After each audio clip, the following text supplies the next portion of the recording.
Hey there, curious minds. Before we dive into today's topic, just a quick note.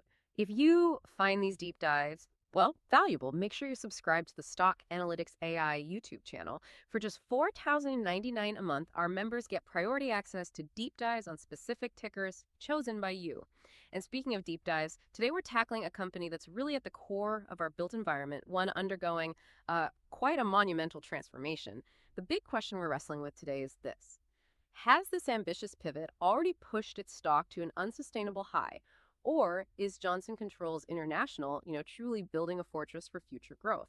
Stick around for our conclusion because the answer might just surprise you. Welcome to the Deep Dive, the show where we take a stack of information articles, research your own notes, and distill it down into the most important nuggets of knowledge, giving you a shortcut to being truly well informed. Today, our focus is Johnson Controls International, or JCI for short. This company is on a mission, it seems, to become a pure-play leader in smart, sustainable buildings. We've meticulously sifted through comprehensive reports, financial data, market analyses, all anchored to June 17, 2025, when JCI closed at $101.97, our mission. To really unpack JCI's transformation and figure out if it's laying a robust foundation for long-term success or if it's maybe a high-stakes gamble in a rapidly changing world. That's right. JCI presents a really fascinating case study in strategic pivots, doesn't it? They're aiming to capitalize on these huge global megatrends like decarbonization and digitalization. We'll be connecting the dots between its evolving business model, the leadership steering this change, its financial health, how the market sees it, and crucially, the significant risks and opportunities ahead. Okay, so to truly unpack JCI's journey, we've organized our deep dive into two main segments. In this first part, we'll lay the essential groundwork. We're going to dive deep into JCI's core business, how its leadership is navigating this transformation, and then take a thorough look at its financials, with emphasis and a brief pause. Chapter 1, Business Analysis, the blueprint for smart, sustainable buildings. So let's start at the beginning. What exactly is Johnson Controls International? It's listed on the NYSE, ticker JCI, and like we said, closed at $101.97 on June 17, 2025. Right. And JCI is in the middle of a really significant transformation. I mean, they're moving away from that past as a kind of sprawling industrial conglomerate. The goal now is to be a focused, dedicated leader purely in commercial building solutions.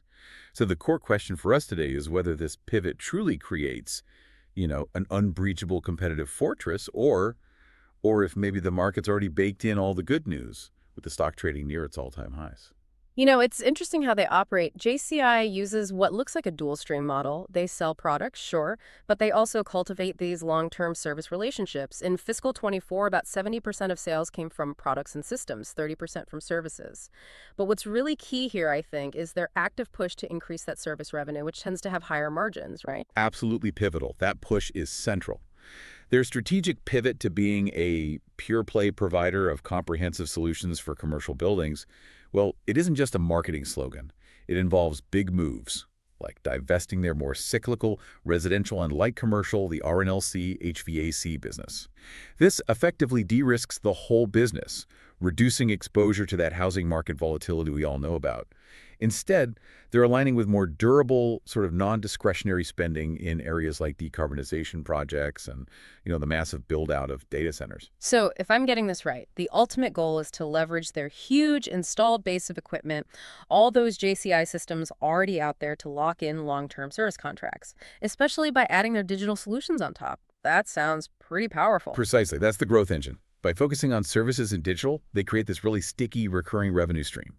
Once a building is integrated into their OpenBlue ecosystem, for instance, switching becomes incredibly costly and disruptive for the customer. It sort of locks them in. And their portfolio is really extensive, isn't it? It covers everything from massive HVAC systems like the globally recognized Yorkie brand, A huge name. all the way to complex fire and security solutions through those legacy Tyco brands like Simplex and Grinnell. Right. But the real centerpiece of this transformation, what really sets them apart now, I think, is their OpenBlue digital platform. This isn't just another product. It's like a whole ecosystem. It integrates their hardware with AI and machine learning. Think remote diagnostics, predictive maintenance, optimizing energy use, better security, all through one platform. This is where they generate those high-margin recurring software and service revenues. It deepens their integration and moves them up the value chain. And they're clearly a global force, operating in over 150 countries, more than 100,000 employees, leading positions in sophisticated controls, large chillers. Exactly. And that scale is a massive competitive advantage. We're talking a market cap around $67 to $69 billion as of June 2025. They're a heavyweight. Their current addressable market, already over $50 billion, and it's projected to triple to maybe $150 billion. Asia-Pacific, especially China, looks like a huge growth area. This scale offers huge operational leverage, letting them invest more than smaller players. So boiling it down, what's JCI's main value proposition for customers? What problem are they really solving? Well, they position themselves as the single expert partner, the one place you go to transform your building into a smart, healthy, sustainable asset. Their value proposition is this integrated end-to-end portfolio covering the entire building lifecycle from design and installation through decades of servicing and digital optimization. For the customer, this means real benefits: better operational efficiency, lower energy bills, smaller carbon footprint, enhanced safety, and it's all unified by OpenBlue, giving data-driven insights and clear ROI. JCI is definitely riding some major global trends. The global HVAC market, for instance, projected steady growth, right? Like 5.6% to 7.5% CAGR through 2030, driven by urbanization, energy efficiency needs. Right, and that's just HVAC. The building automation systems BAS market, where OpenBlue is key, that's forecasted to grow even faster. Anywhere from 7.9% to a, frankly, staggering 24.4% CAGR.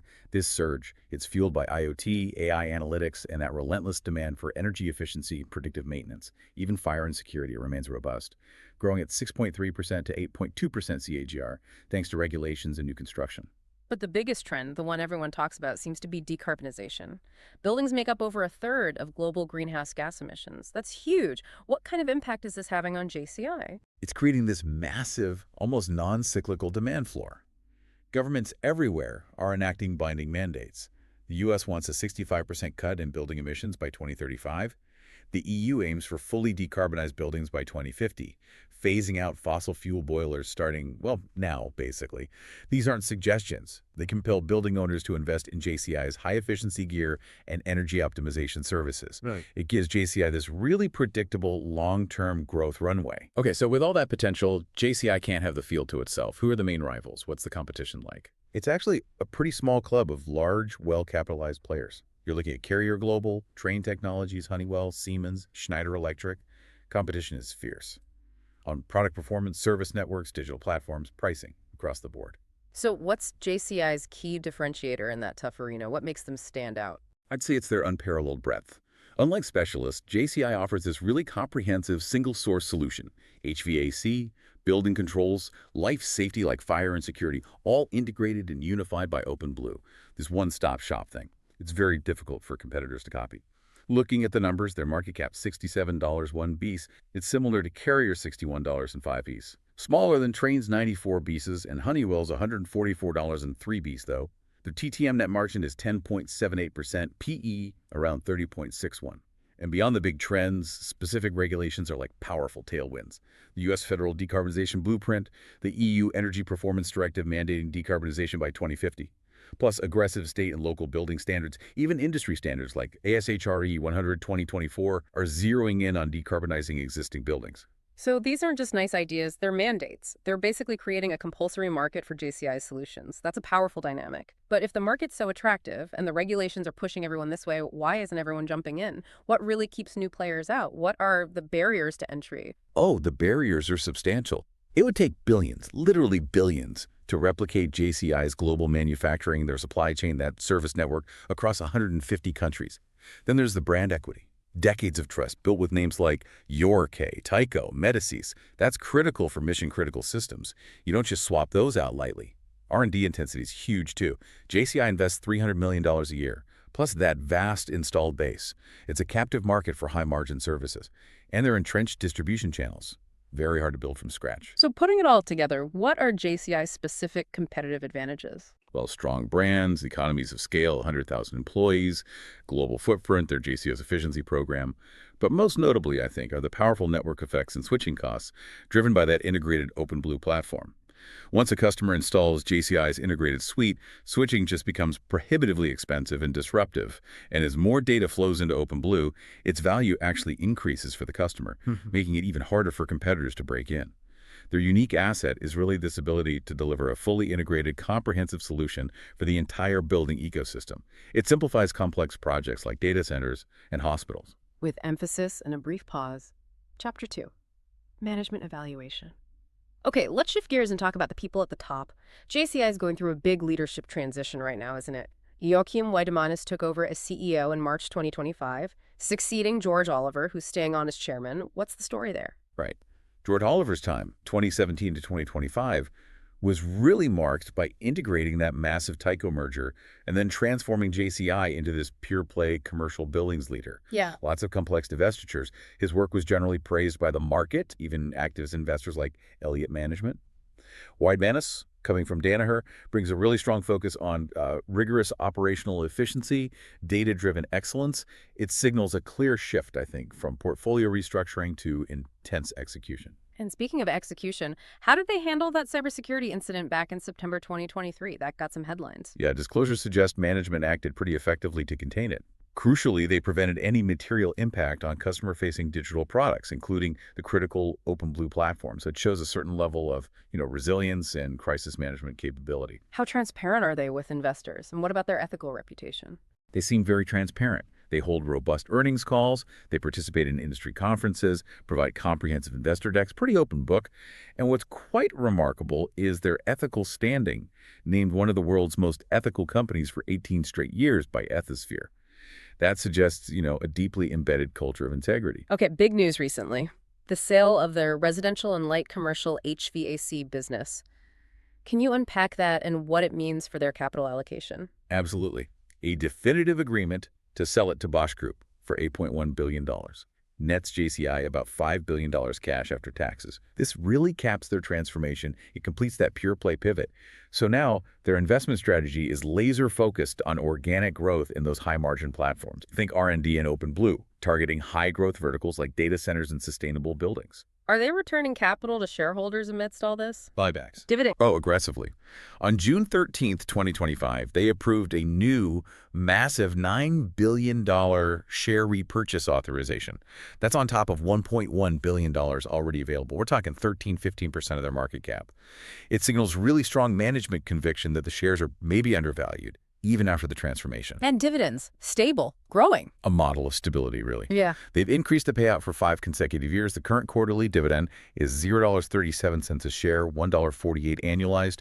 That gives a yield around 1.45% at the current price, and is well covered by healthy 39% payout ratio. Plenty of room for reinvestment and future increases. Okay, now here's something that really jumped out at me. We found some conflicting data on their return on invested capital, their ROIC. What's going on there? Yeah, this is a critical point of concern. It goes right to the heart of value creation.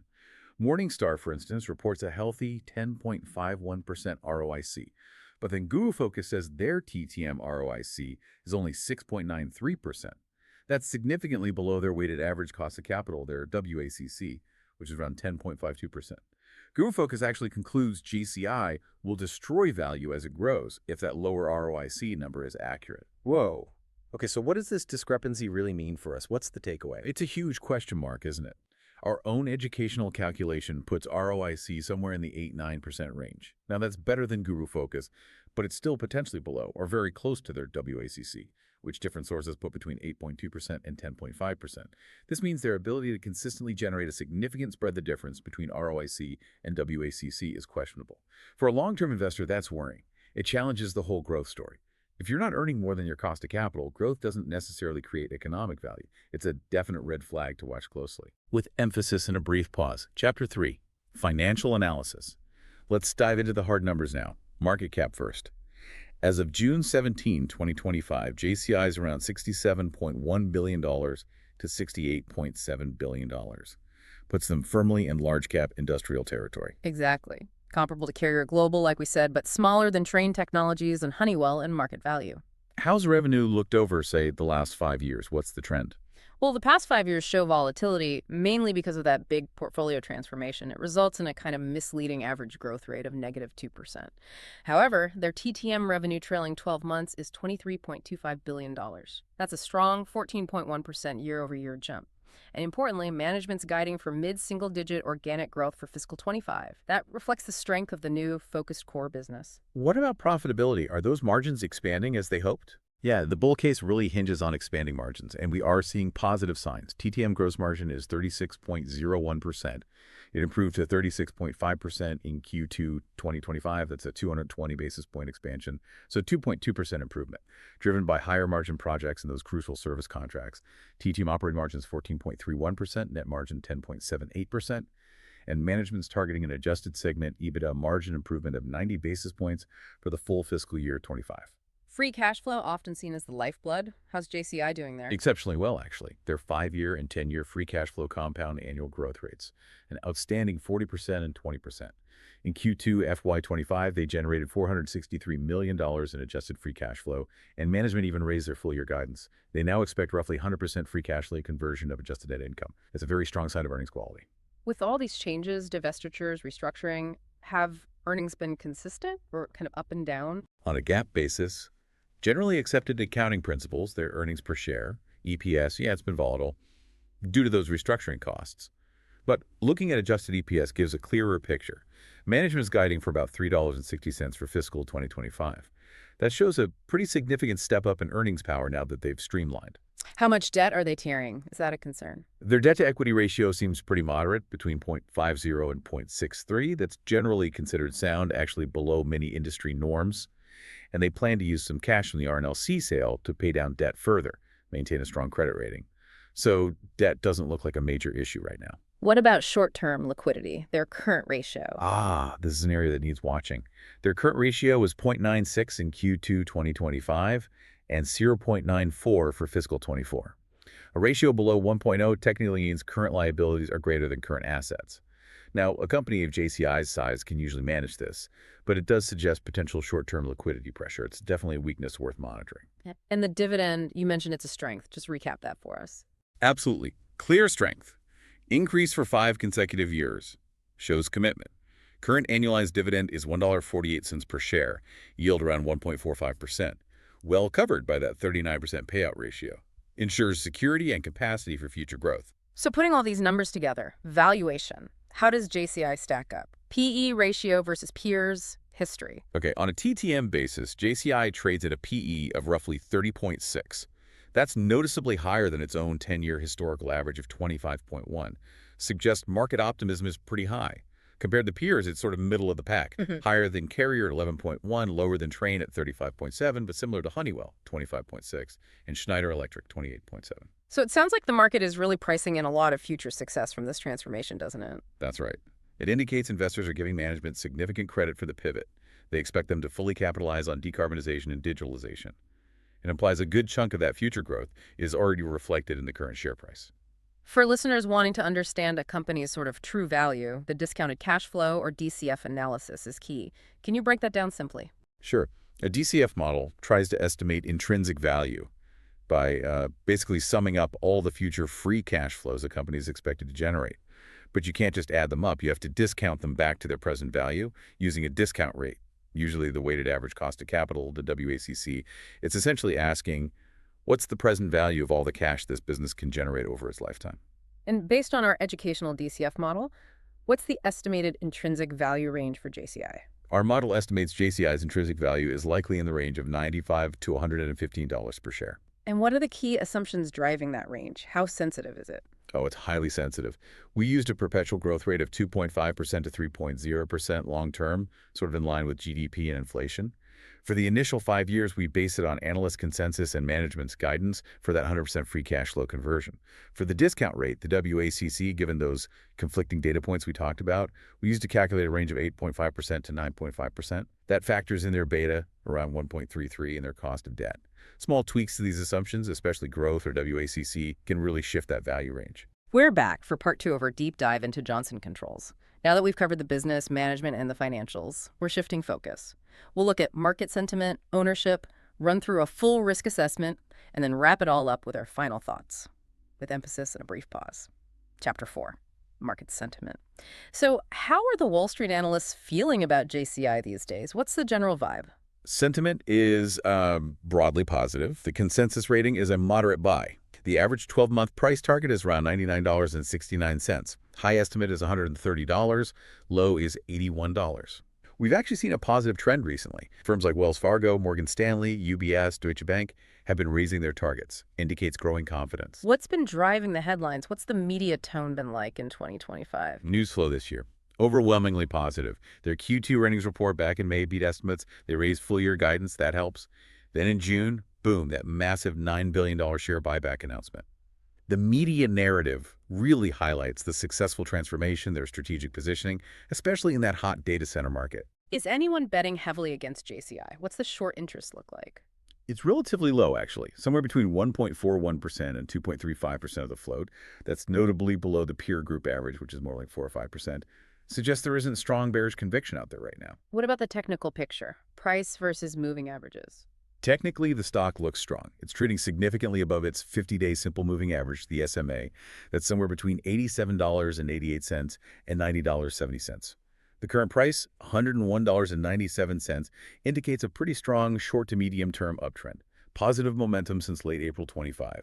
And the long-term trend? Also bullish. JCI is well above its 200-day SMA, which is hovering around $81.35 to $84.88. Trading above both key moving averages like that, it confirms a strong, sustained uptrend. Lines up with the fundamental improvements we've seen. With emphasis and a brief pause, Chapter 5, Ownership Structure. Who are the big owners of JCI? What do the institutional ownership patterns tell us? Well, institutions dominate. They hold about 90% of the outstanding shares. And it's pretty concentrated among the big asset managers. Dodge & Cox has about 10.8%, Vanguard 10.4%, BlackRock 8.0%. So together, those three control nearly 30% of the company. Recent data also shows net buying from institutions. Okay, and what about insiders, executives, directors? Buying, selling. This is often a puzzle, isn't it? Insider ownership is very low, actually, only 0.3% to 0.5%. And the recent history, skewed towards selling. 98 sell transactions versus 36 buys in the last year. Insiders sold about 3.28 million shares, bought only 487,000. Former CEO George Oliver, the Asia-Pacific president, were notable sellers. So how do we square that circle? Heavy insider selling, but strong institutional buying. What's the interpretation? It's a great question. Well, insiders obviously have deep knowledge. Their selling is often for personal financial planning, diversification, taxes, often under preset plans. It's not always a bearish signal on the company itself. Meanwhile, those large institutions, taking a much longer-term view, they see the strategic narrative, the alignment with decarbonization trends, and they are net buyers. Their concentrated buying can be seen as a powerful endorsement from sophisticated long-term investors. With emphasis and a brief pause, Chapter 6, Risk Assessment. Okay, let's synthesize. What are JCI's fundamental strengths, their core competencies? Strengths are pretty clear. Dominant market leadership in complex HVAC and controls, that premier brand portfolio, Yorkay, Tyco, Medicis, their expansive global service network in 150 countries, that integrated solutions capability, all unified by OpenBlue. And don't forget the record revenue backlog, $14 billion, provides really strong visibility in future revenue. All right, but what about the weaknesses, the chinks in the armor, internal limitations? Well, that persistent suboptimal current ratio, below 1.0, suggests potential short-term liquidity pressure, needs watching. Crucially, that questionable value creation, the conflicting ROIC versus WACC data, that's a significant red flag. Are they truly creating economic value? There's also execution risk with the new CEO shifting focus now. And that very low insider ownership, less than 1%, it could imply a potential misalignment of incentives. Always a concern. Okay, flip side, opportunities. Where can JCI really grow? The single biggest opportunity, global decarbonization mandates, hands down, creates a massive multi-decade non-discretionary market for retrofits and efficient equipment. Also, digitalization, smart buildings via OpenBlue that offers higher margin recurring software revenue. The data center construction boom, prime market for their integrated cooling and security, and just general government infrastructure spending provides a steady tailwind. What about external threats, things outside their control? Intense competition, definitely. From those big, well-capitalized global peers we mentioned. Cybersecurity vulnerabilities. That 2023 incident showed it's a real, persistent operational risk with all these connected products. And the broader industry faces a shortage of skilled technical labor. That can actually cap their growth if they can't find the people. How do bigger economic forces like inflation, interest rates affect JCI specifically? The construction sector is highly sensitive. Inflation, even moderating, still pushes up costs, materials, labor, squeezes margins, potentially delays projects, higher interest rates, increases the cost of capital for developers. That dampens demand for new construction, major renovations, can lead to postponements, cancellations. Rates might ease a bit, but they're still way higher than a decade ago. Here's another really interesting point, almost a policy contradiction. Those new U.S. tariffs from 2025, how do they hit JCI? Yeah, this is a significant immediate threat. That June 2025 increase of Section 232 tariffs on imported steel and aluminum to 50%, that directly increases JCI's raw material costs for things like HVAC units, puts direct pressure on gross margins. Okay, so it hits their input costs directly. What's the broader, maybe indirect impact? Indirectly, these tariffs just raise overall construction costs significantly. Steel rebar prices, for example, surged over 26%. This makes large commercial projects more expensive. Could lead to postponements, cancellations, basically shrinks JCI's market in this short to medium term. And here's the fascinating contradiction. Decarbonization mandates create demand for JCI solutions, right? But tariffs make the materials needed for those solutions much more expensive. It could actually slow down the very green transition that forms the core of JCI's whole growth thesis. Kind of ironic, isn't it? With emphasis and a brief pause. Chapter 7.